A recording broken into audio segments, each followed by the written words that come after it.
Romans chapter 12 talks about the gift of giving. If you have the gift of giving, give generously. Sometimes the gift of giving, though, is misconstrued with the idea of generosity. So I want to make a very clear distinction here. My wife and I are very generous. We have many people in our church at Revive that are very, very generous people, but it doesn't always mean we have the gift of giving. In Scripture, we're all called to be generous. And it goes back to John 3:16. For God so loved the world that he gave his one and only Son. God is a generous God. And so when we are saved and sanctified by his Spirit, we then are given this understanding that we are called to be generous, or we should have a desire to be generous on every occasion. Because God's meeting my needs, I should be wanting to be generous and meet the needs of others, meet the needs of his church, meet the needs of his people. However, the gift of giving is a little different because the gift of giving goes beyond the heart of generosity, and that's what everybody believer should have. But it actually speaks to somebody's ability to desire to build wealth in order to give. So a lot of us have ambitions and goals for our finances. I want to be wealthy when I retire. I don't want to work until I'm 120 and then die, right? I want to have some time off. I want to take vacations with my family. I want to drive a nicer car. I want to live in a better house. I want all these things.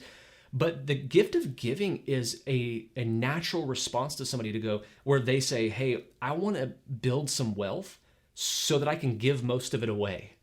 I still want, the vacations, and I want to better my family's life. I want to pay for my kids' college, but I want to give most of this away. It's not about me. And I love the gift of giving.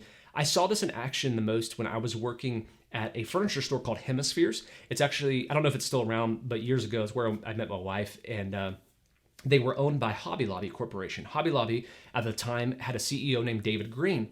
David Green had the gift of giving. Hobby Lobby has done a lot of things. I don't know if they still do, but when I worked there, they did a lot of things generously. And I remember one time one of our managers got to go to their headquarters. I can't remember where it was. I think it's Oklahoma.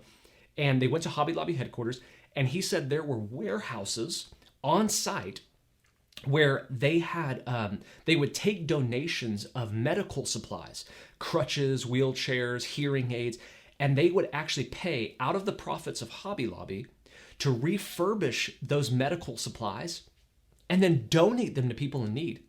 And so the purpose of their business model was not to enrich the lives of the CEO, not to enrich the managers, not to enrich the stores. It was to give generously.